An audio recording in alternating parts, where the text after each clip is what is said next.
गजा जंगबंदी मुआहदे के तहत कैदियों का तबादला। इसराइल से रिहाई पाने वाले फलस्तीनी कैदी रमल्ला पहुंच गए, जहां उनका वालेहाना इस्तकबाल किया गया। अरब मीडिया के मुताबिक रेड क्रॉस की टीमें फलस्तीनी कैदियों को लेकर रमल्ला पहुंची।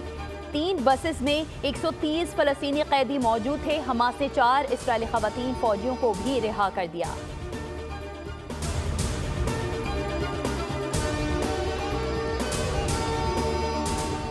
वज़ीर आला KP अली अमीन गंडापुर को पार्टी की सदारत से हटा दिया गया। जुनेद अकबर PTI खैबर पख्तूनख्वा के नए सदर होंगे। सलमान अकरम राजा को नोटिफिकेशन जारी करने की हिदायत।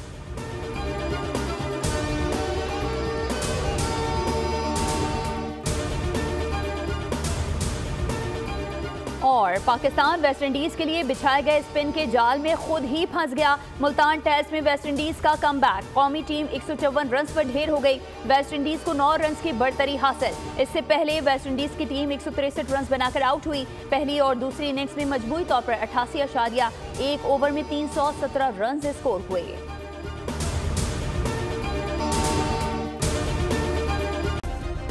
सब्सक्राइब करें और बेल दबाएं ताकि कोई खबर रह न जाए।